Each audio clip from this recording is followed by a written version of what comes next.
Hi everyone, how are you doing? So we're just outside the East Stand here. We're going to be talking about West Brom. This is the second part of the preview. Obviously last night you've seen Sharkey talking about us going up against West Brom, and it's more about these now. We'll get Sharkey's thoughts on West Brom in a sec.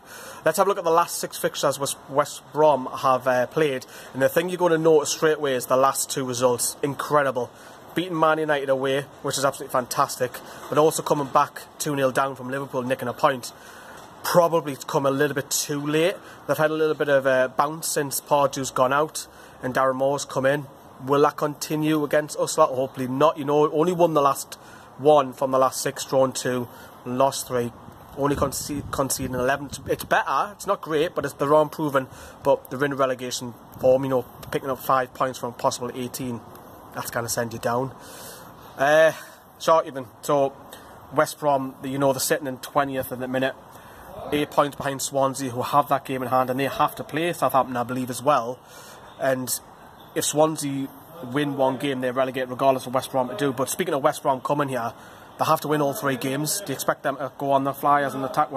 I do, because West Brom they've been playing well of late for the last couple of results, but I think it's come too late. But while there's still a chance, while that Premier League status is hanging by a thread, they'll not be fearful of Newcastle. They would have looked at our last result against Everton and they'll think, yeah, let's just go and spoil the party at St James's again. You know, the 4 games unbeaten as well. Okay, the unbeaten run itself was gone after the defeat against Everton, but they'll think, let's try and get on the front foot against Newcastle. If we can go on and frustrate them and get the first goal, then we can possibly have a chance of going on to win it. But they know that their destiny's in their own hands.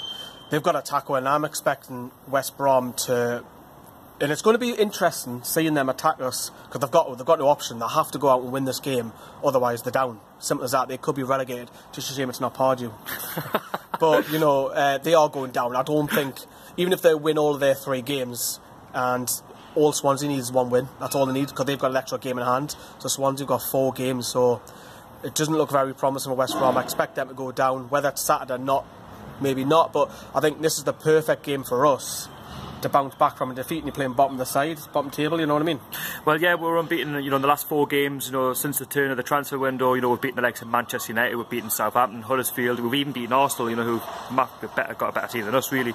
And we'll play with no fear. You know, we'll play a lot better at home, and, you know, the crowd will be, you know, behind us. And I think it's important that, you know, we take the game to West Brom, and if we can get the first goal, I think they'll collapse, because that's the sort of team that they are. They're not blessed with pace. You know, they have a couple of good players. You know, they've got Rondon, who's been, you know, scoring the goals of late. They've got Jay Rodriguez, but are they going to have enough? And it's obviously shown over the season. You've just mentioned that, because I've got that highlighted in our sheet just down here. Rodriguez and Rondon have got 7 league goals, and they're starting to score the goals. So, you know, they are coming in a bit of form, as was said earlier on in this video, but I don't think they've got enough to stay up. One interesting thing, Jake Livermore versus John Joe Shelby in that centre midfield. I mean, how's Jake Livermore? Well, how's he got into the England team? I mean, John Joe Shelby is 10 times better, but it's Gareth Southgate. It's the perfect opportunity, because he's up against him, so I'm better than you. Well, Gareth Southgate, I hope you're watching on Saturday. Be there. We know that Shelby wasn't great on Monday night, but for me, he's up against Jake Livermore, his rival for that England squad, and he's got the perfect opportunity here at St James's to go and show, look, Southgate, I am better than this player. And he is, but he's got to go and do that on the pitch once more and try and, you know, convince Southgate. But we all know that. The lineups, this is the last lineup that West Brom went up against Liverpool. Let's put it on that screen then for you. So they went with Foster, Neom, Dawson, Hegarty, Gibbs, Phillips, Livermore. Brunt has now been moved into centre midfield, which is interesting. McLean on that left, he'll be obviously booed, no shadow of a doubt about that. Rodriguez and Rondon. So they went back to a 4-4, basic 4-4-2 with wingers, and it's working for them.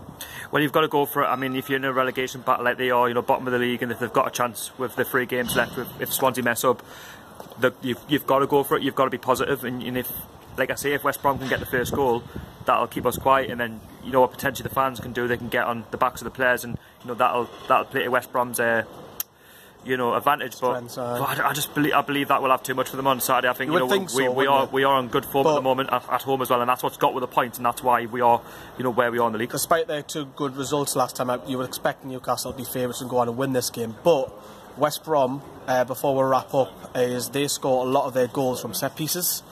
And I think it's going to be interesting with Martin Dubravka, because I've seen it several times watching West Brom, is they'll put a striker or a midfielder on Dubravka for a corner. So it'll be interesting to see how Dubravka handled this, because I don't think he's come up against... I know his handling's very great and his distribution is fantastic and leadership, but I don't think he's come up against this yet in British football, so it'll be interesting, won't it? Yeah, I mean, Lascelles and Lejeune have got to speak on Saturday, because a lot of balls will be getting pumped into our box, and I think we can't really underestimate West Brom, because, you know, you've only got to look against Liverpool. They were 2-0 up. You know, they're having a flying season, and West Brom came back and got 2 at the end, so, you know, you should never underestimate them. And Liverpool were, you know, caught cold of the set piece, you know, from Rondon when he scored that late goal to make it 2-2. So, you know, if we're not on our game and we're not communicating at the back, you know, we can be punished. And like I say, West Brom will want to come here and they'll want to, you know, put one over it and try and get the 3 points. And Rondon, you know, you got Jay Rodriguez, you know, you've got to watch out for Brunt as well. You know, he's very good. Brunt's a very good player. I do rate him quite highly.